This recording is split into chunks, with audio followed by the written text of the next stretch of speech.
Nous sommes tous à la recherche de la tranquillité intérieure, d'un refuge contre le tumulte de la vie et des distractions incessantes qui éloignent notre cœur de la véritable paix.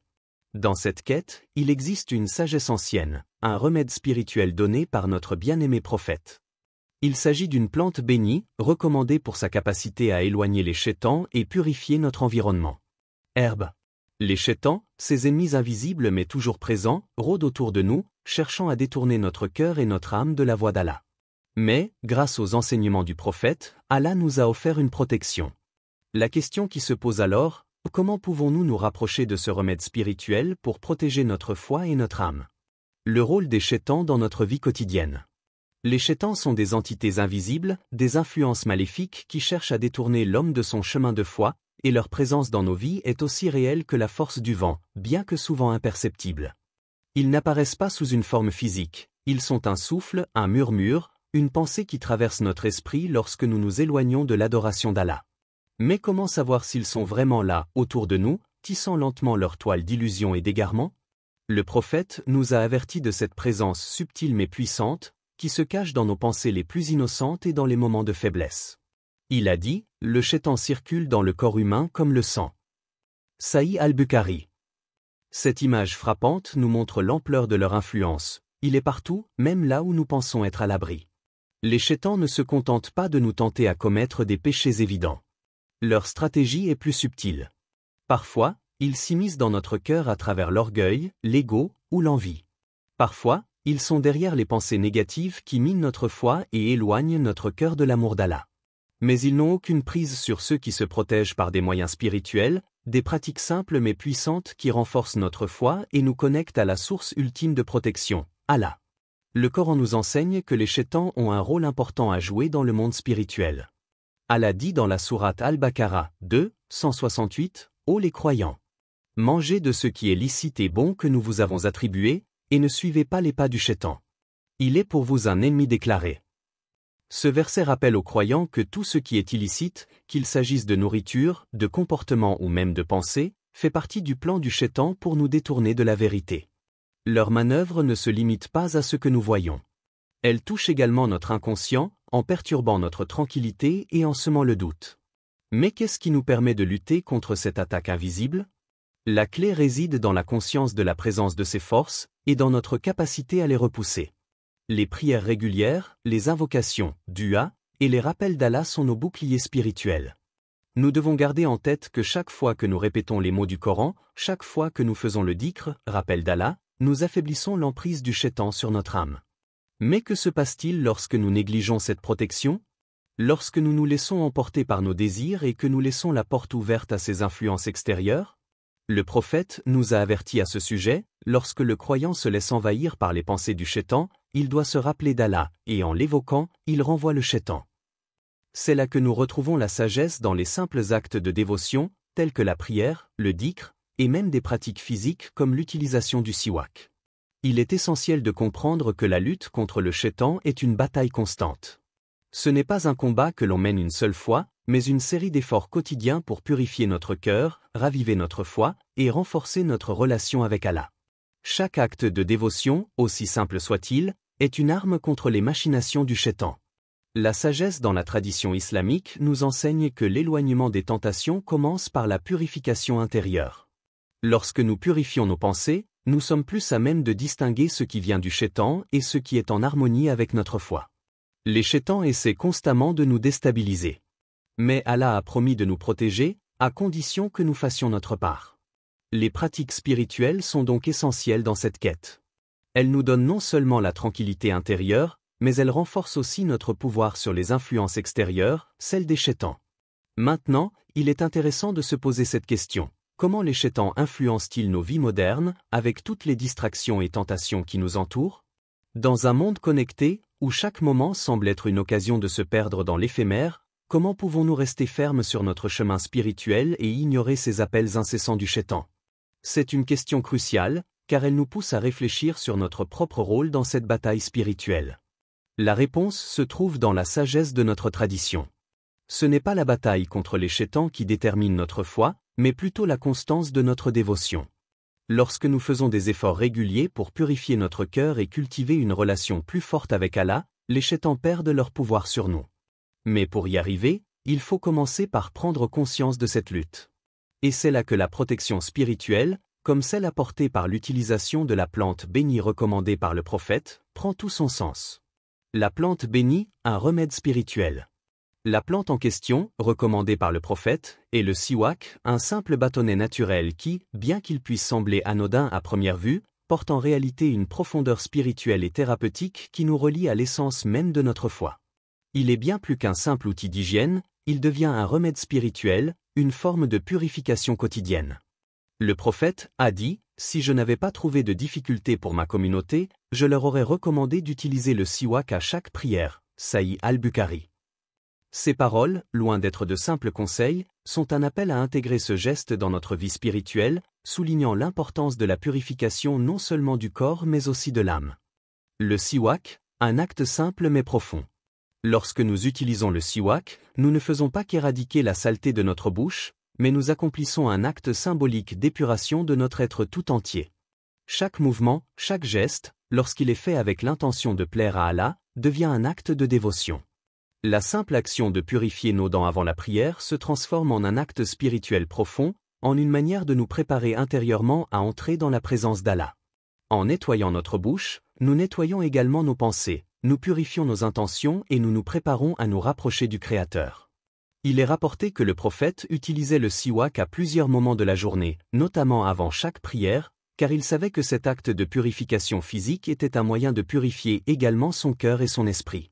Le siwak nous rappelle la beauté des petites choses, ces gestes quotidiens qui, lorsqu'ils sont faits avec une intention pure, deviennent des actes spirituels de grande valeur. Et lorsque nous le faisons avant la prière, il est comme un prélude sacré, un geste préparatoire avant de se tenir devant Allah dans la prière. Cette notion de purification n'est pas seulement physique, elle est aussi spirituelle. Le lien entre purification et spiritualité. Dans l'islam, la purification est un thème central. Le Coran nous rappelle à plusieurs reprises que la pureté, tant intérieure qu'extérieure, est une condition essentielle pour adorer Allah. Dans la sourate Al-Baqarah, Allah dit « Ô vous qui avez cru, lorsque vous vous levez pour la prière, lavez-vous le visage et les mains jusqu'au coude, et passez vos mains sur votre tête et vos pieds jusqu'aux chevilles. » 2h06. La purification fait partie intégrante de nos pratiques quotidiennes, et le siwak en est une extension naturelle. Ce bâtonnet naturel, simple mais si puissant, devient un instrument de dévotion qui nous aide à nous rapprocher d'Allah. Chaque utilisation du siwak avant la prière est une petite purification du corps et de l'âme. C'est un acte qui nous ancre dans le moment présent, qui nous rappelle la nécessité de préparer notre cœur avant de nous tourner vers Allah. Car il ne suffit pas d'accomplir une prière en apparence, elle doit être accompagnée d'un cœur pur, d'une intention sincère et d'une humilité profonde.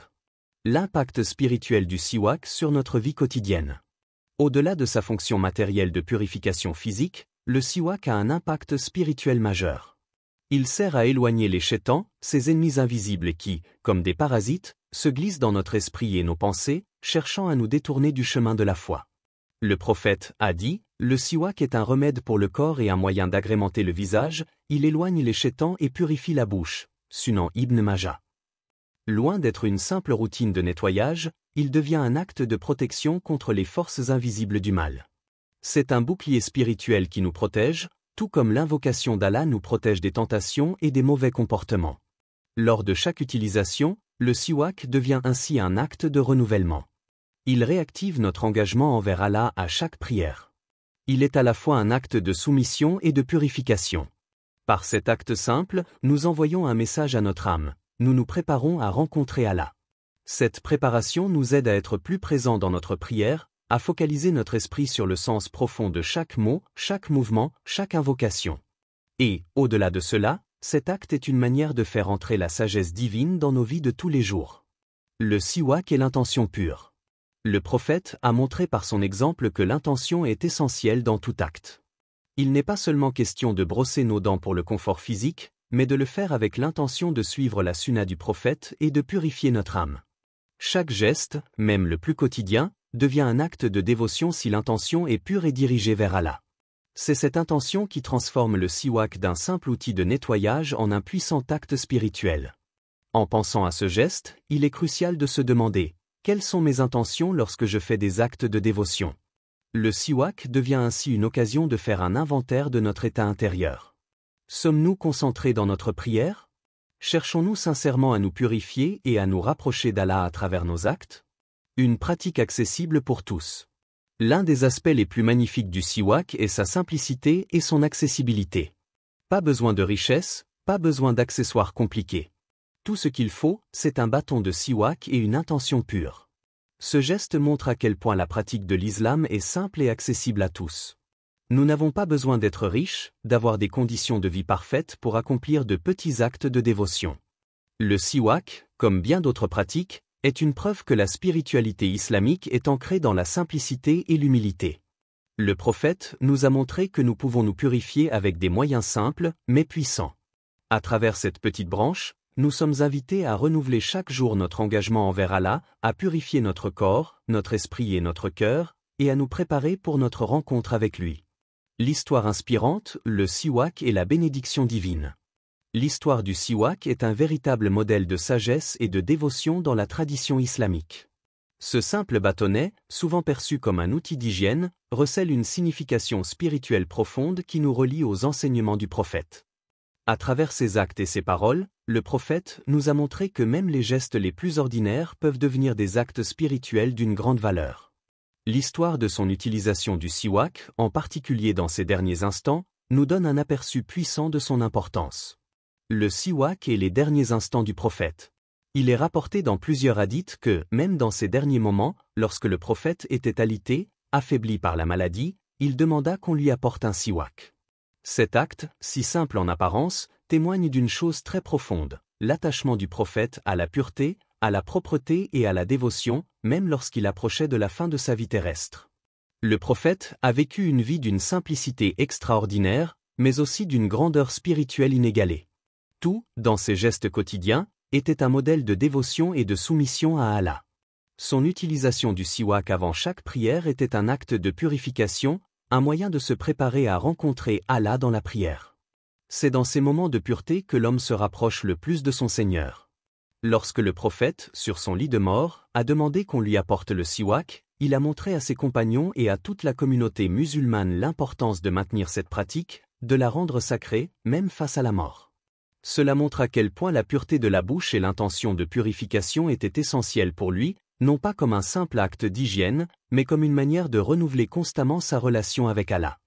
Un geste symbolique de purification intérieure. Pourquoi le prophète a-t-il insisté sur cet acte de purification dans ces derniers instants? C'est là que réside la beauté spirituelle de cet acte. En nettoyant sa bouche, il ne s'agissait pas simplement de préparer son corps à une rencontre avec Allah, mais aussi de préparer son âme, de se purifier encore une fois avant de se présenter devant le Créateur.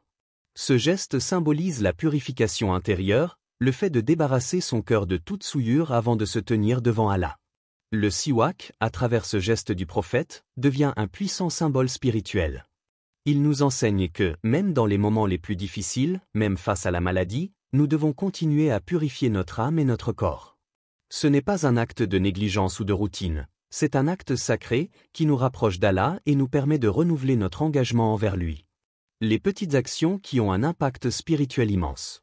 L'histoire du prophète et du siwak nous invite à réfléchir sur la manière dont de petites actions de dévotion quotidienne peuvent avoir un impact spirituel immense.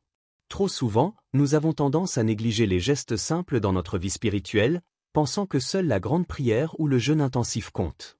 Cependant, le prophète nous montre que tout acte de dévotion, aussi petit soit-il, peut avoir une immense valeur spirituelle. Le siwak, en tant qu'action quotidienne, est une opportunité constante de se purifier, de se préparer à prier avec un cœur pur. À travers ce geste, nous sommes invités à purifier non seulement notre corps, mais aussi notre cœur et notre esprit. Le prophète nous enseigne qu'il n'y a pas de petites actions dans la voie d'Allah, chaque geste, chaque mouvement, chaque parole peuvent être transformées en actes de dévotion si l'intention est pure. Le siwak nous montre aussi que la purification est un processus continu. Nous ne devons jamais nous sentir satisfaits de notre état spirituel. Chaque jour est une nouvelle occasion de se purifier, de se rapprocher d'Allah. Le prophète, même dans ces derniers moments, nous montre qu'il est toujours possible de se réengager, de se purifier et de renouveler sa foi. Une invitation à la réflexion. Quel est notre engagement quotidien? En méditant sur l'histoire du siwak, nous sommes amenés à nous poser une question cruciale. Quel est notre engagement quotidien envers les pratiques simples mais puissantes recommandées par notre prophète? Combien de fois dans notre vie avons-nous négligé des gestes spirituels simples parce que nous les avons jugés insignifiants?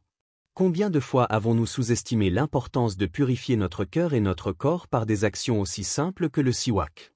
Le prophète, à travers son exemple, nous montre que la perfection spirituelle ne réside pas dans des actions spectaculaires ou difficiles à accomplir. Elle réside dans la constance, dans l'engagement quotidien, dans l'intention pure derrière chaque geste. Nous sommes invités à prendre conscience de la beauté des gestes simples et à en faire des actes de dévotion, qui, au final, sont ceux qui nous rapprochent le plus d'Allah. Une leçon de modestie et de pureté. Le prophète, en insistant sur l'utilisation du siwak, nous enseigne également une leçon de modestie et de pureté. Le siwak est un outil simple, modeste, naturel. Il n'est pas sophistiqué ni cher, mais il incarne parfaitement l'essence de la vie prophétique, la simplicité et la pureté. Cette simplicité dans les gestes quotidiens, dans la pratique de la foi, est un aspect essentiel du message de l'islam. Le prophète ne cherchait pas à accumuler des biens ou à faire des actions spectaculaires. Il cherchait à accomplir des gestes qui étaient en accord avec la volonté d'Allah, et c'est cela qui donne à ses actions une valeur infinie. Cette approche de la simplicité et de la pureté doit être intégrée dans notre vie. Par exemple, l'utilisation du siwak, la lecture régulière du Coran, les prières quotidiennes, autant d'actes simples mais puissants qui nous connectent à Allah, nous aident à purifier notre âme et à marcher sur la voie de la foi avec humilité et dévotion. Le verset du Coran, protection contre les shaitans. Dans le Coran, Allah nous enseigne que la vie est parsemée d'épreuves, de tentations et de dangers invisibles, parmi lesquels les shaitans occupent une place particulière. Ces forces maléfiques sont incessamment en quête de failles dans notre foi pour nous détourner du droit chemin. Cependant, Allah, dans sa miséricorde infinie, nous a donné des moyens de nous protéger contre eux. À travers de nombreux versets coraniques, il nous offre une protection divine, à condition que nous cherchions refuge en lui avec foi et sincérité. Un verset clé, particulièrement puissant dans ce contexte, est le suivant. Et si un mauvais suggère un mauvais conseil, alors cherche protection auprès d'Allah. Il est l'audit, le connaisseur. Sourate Al-Falaq, 113, 1-5. Ce verset est un appel à la vigilance spirituelle, à la recherche constante de la protection d'Allah face aux attaques invisibles du shaitan. Il nous rappelle que lorsque nous sommes confrontés à des pensées ou des suggestions mauvaises, qu'elles soient d'origine spirituelle ou émotionnelle, où la meilleure réponse est de chercher refuge auprès d'Allah, qui est l'audit et le connaisseur de tout ce qui se passe dans notre cœur et notre esprit. La recherche de protection, un acte de foi quotidien. Ce verset nous rappelle que la protection contre les shaitans ne vient pas seulement des actions extérieures, mais de notre foi intérieure et de notre soumission constante à la volonté d'Allah. La recherche de refuge auprès d'Allah devient ainsi un acte de dévotion, une démarche spirituelle quotidienne pour renforcer notre connexion avec lui. Chaque fois que nous récitons ces versets de protection, nous réaffirmons notre foi et notre dépendance envers Allah, reconnaissant qu'il seul détient le pouvoir de nous protéger des forces du mal. Les shaitans ne cessent de nous tenter, de nous séduire, de semer des doutes dans nos cœurs et de faire naître en nous des pensées négatives. Mais en cherchant refuge en Allah, nous affirmons notre intention de rester fidèles et de ne pas céder à ces influences. La protection qu'Allah nous offre n'est pas seulement une question de parole, elle se manifeste aussi dans la force spirituelle que nous recevons pour repousser ces attaques. La protection divine à travers les versets coraniques et les pratiques. L'un des moyens les plus puissants de renforcer cette protection est l'adhésion régulière aux pratiques spirituelles, telles que la récitation des versets du Coran et les invocations spécifiques. Par exemple, le prophète a recommandé de réciter les 2 dernières sourates du Coran, Al-Falaq et An-Nas, sourates 113 et 114, chaque matin et chaque soir pour se protéger des influences négatives, y compris celles des shaitans. Mais ce n'est pas tout. Le prophète nous a également enseigné que certaines pratiques physiques et spirituelles, comme l'utilisation du siwak, contribuent à renforcer cette protection spirituelle. Le siwak, par sa capacité à purifier non seulement le corps mais aussi l'âme, devient un moyen tangible de maintenir cette connexion spirituelle avec Allah. En nettoyant notre bouche, en purifiant notre cœur et en nous préparant mentalement à la prière, nous réaffirmons notre volonté de chercher la protection divine contre les shaitans. Les shaitans, une menace constante mais surmontable. Les shaitans, bien que puissants dans leur capacité à semer le mal, ne sont pas invincibles. Allah nous a offert de nombreux moyens pour les repousser, mais il est de notre devoir de rester vigilants et d'utiliser ces outils de manière constante.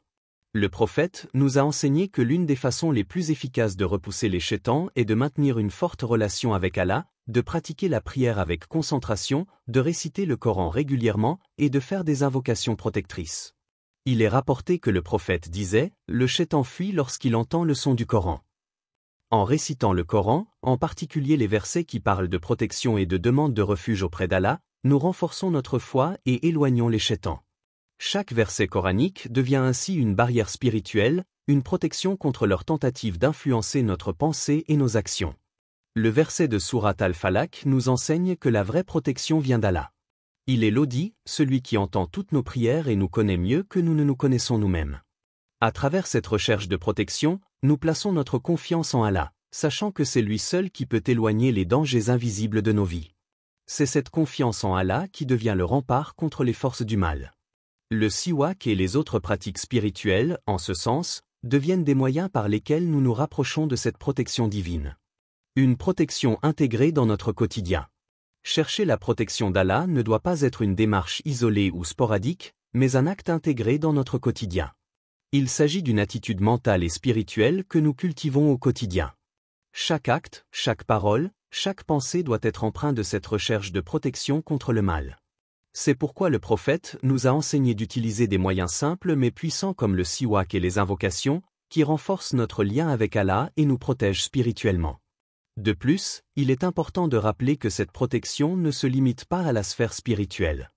En cherchant refuge auprès d'Allah, nous développons une conscience accrue de nos actions, une conscience qui nous permet de prendre de bonnes décisions et de nous protéger également dans le monde matériel. La protection d'Allah se déploie ainsi à la fois dans le domaine spirituel et matériel, nous guidant à travers les épreuves de la vie. Une question inspirante, quelles sont nos protections quotidiennes ? Dans la course effrénée de la vie quotidienne, entre nos obligations professionnelles, nos engagements sociaux, et la quête incessante de satisfaction matérielle, il est facile de perdre de vue ce qui est réellement essentiel. Nous nous précipitons souvent pour atteindre des objectifs mondains. Réussir dans notre travail, accumuler des biens, satisfaire nos désirs. Mais la question se pose, qu'en est-il de notre âme ? Quelle attention portons-nous à la protection de notre cœur, de notre esprit, et de notre relation avec Allah ? La réalité est que, dans ce monde bruyant, nous sommes constamment confrontés à des distractions. Les shaitans rôdent, cherchant des failles à exploiter pour nous égarer. Le bruit incessant de la vie moderne peut nous éloigner de notre foi, des pratiques spirituelles et de cette connexion profonde avec Allah. Pourtant, le prophète nous a montré un chemin clair, celui de la protection spirituelle quotidienne. Chaque geste qu'il accomplissait, même les plus simples, portait une signification profonde. Et dans ce chemin spirituel, l'utilisation du siwak en est un exemple frappant. Les gestes quotidiens de protection spirituelle. Le siwak, ce geste simple de purification, nous rappelle qu'il n'est pas nécessaire d'accomplir des actions extraordinaires pour être proche d'Allah. La spiritualité, la protection de notre âme, commence dans les petites actions quotidiennes. Le prophète, en utilisant le siwak, a montré que même un geste aussi modeste peut être une source de bénédiction et de purification, à condition qu'il soit effectué avec l'intention pure de se rapprocher d'Allah. Chaque matin et chaque soir, avant chaque prière, il nettoyait sa bouche avec le siwak, ce qui allait bien au-delà de l'hygiène. Ce geste faisait partie d'une routine spirituelle. Il préparait son esprit à la prière, lui rappelait de purifier son cœur avant de se présenter devant Allah. Ainsi, le siwak devenait une protection contre les distractions spirituelles et un moyen de garder son âme pure. Les petites actions, grande protection. Le prophète nous a enseigné qu'aucun acte n'est insignifiant si l'intention est dirigée vers Allah. Chaque geste quotidien, même le plus simple, peut devenir une protection contre les mauvaises influences. Faire le siwak, réciter des versets du Coran, faire du dhikr, pratiquer la gratitude, faire des invocations régulières, autant d'actes qui, dans leur simplicité, sont des boucliers contre les forces du mal et les distractions qui perturbent notre paix intérieure. Par exemple, la prière est un rempart spirituel essentiel. Lorsque nous accomplissons nos 5 prières quotidiennes, nous nous arrêtons, même si ce n'est que quelques minutes, pour nous reconnecter à Allah. C'est un moment de pause, un acte de soumission. Mais au-delà de la prière, chaque moment où nous choisissons consciemment de nous rappeler d'Allah à travers le dhikr, chaque respiration qui s'accompagne d'une invocation, chaque geste qui est fait avec sincérité et humilité devient un moyen de protection pour notre âme. La question qui en découle alors, qu'est-ce que nous faisons chaque jour pour purifier notre cœur et éloigner les shaitans ? Quand avons-nous pris le temps, ces derniers jours, de nous protéger spirituellement à travers des actions simples et sincères? Comment nous assurons-nous de ne pas nous laisser emporter par le tourbillon du monde matériel et de maintenir une connexion constante avec Allah? La protection spirituelle et l'intention pure. Nous vivons dans un monde où nous avons tendance à accumuler des choses, des biens matériels, des accomplissements, des expériences. Mais que faisons-nous pour accumuler ce qui est véritablement précieux, ce qui protège notre âme contre les pièges du Shaitan? La purification de notre cœur et l'intention pure doivent être au centre de notre vie quotidienne. Le prophète, dans sa simplicité, nous montre que même les gestes les plus banals peuvent être empreints de sens et de protection. Ce n'est pas le volume de nos actions qui compte, mais leur intention et leur régularité. Un seul acte fait avec sincérité et régularité, comme l'utilisation du siwak avant chaque prière, peut purifier notre cœur, éloigner les mauvaises influences et renforcer notre foi. Ce sont ces petites actions qui, accumulées, forment un rempart solide contre les distractions et les tentations. La vigilance spirituelle dans un monde agité. Dans ce monde moderne où les distractions sont omniprésentes et où les préoccupations matérielles prennent souvent le pas sur les préoccupations spirituelles, la vigilance est essentielle. Comment protéger notre cœur de l'influence des Shaitans, de l'orgueil, de la jalousie, de la colère et de la distraction? Cela commence par une conscience accrue de la nécessité de se reconnecter à Allah. Chaque jour, nous devons nous rappeler que la protection de notre âme ne se fait pas par la négligence, mais par l'effort constant de se purifier, de se rappeler Allah et de pratiquer la dévotion dans les petites choses. Le siwak devient ainsi un symbole de cette vigilance. En utilisant le siwak, nous nous rappelons que chaque petit geste compte, chaque instant passé à purifier notre corps et notre âme est un moment de protection, de renouveau spirituel. Cela nous invite à développer une attitude de dévotion constante, à ne pas négliger ces gestes quotidiens qui, accumulés, forment une protection puissante contre les distractions et les influences négatives. La vraie question à se poser, quel est notre engagement quotidien envers Allah? Il est facile d'oublier, dans ce monde agité, l'importance de la protection spirituelle. Mais si nous nous arrêtons un instant et réfléchissons, nous devons nous poser cette question essentielle. Qu'est-ce que nous faisons chaque jour pour purifier notre cœur, pour protéger notre âme, et pour nous éloigner des pièges du Shaitan? Le prophète, par ses actions quotidiennes, nous a montré la voie. Il ne s'agissait pas de faire des actions spectaculaires, mais d'accomplir des gestes simples mais pleins de sens, de protéger son cœur et son âme avec des actes de dévotion constants. Ainsi, la question reste, quelles sont nos protections quotidiennes? Sommes-nous en train de chercher constamment des moyens de purifier notre cœur, de rester proche d'Allah et de résister aux influences du mal? Cela commence par les petites actions, par la régularité et par une intention pure. C'est dans ces petites choses que réside notre véritable protection. La voie vers la tranquillité et la purification. En conclusion, cette plante bénie, le siwak, ne se contente pas de purifier notre bouche, elle agit comme un remède spirituel qui éloigne les Shaitans et nous rapproche d'Allah. Elle nous rappelle que même les plus petites actions, lorsqu'elles sont faites avec l'intention de plaire à Allah, ont une grande valeur. Le prophète nous a montré la voie, et il nous appartient de la suivre avec dévotion. Puisse Allah nous accorder la sagesse de purifier nos cœurs et de nous protéger des mauvaises influences. Puissions-nous suivre les enseignements du prophète, et rechercher toujours la tranquillité dans la dévotion à Allah. Verset de clôture. Et ton Seigneur a dit, invoquez-moi, je vous répondrai. Sourate Ghafir, 40-60. N'oublions pas que le véritable remède pour nos âmes et nos cœurs réside dans la proximité avec Allah et l'observance des enseignements du prophète. Que cette vidéo vous inspire à intégrer ces pratiques spirituelles dans votre vie quotidienne, et que vous puissiez trouver la paix intérieure que vous cherchez. Barakallahu fikum, personne avec les mains jointes.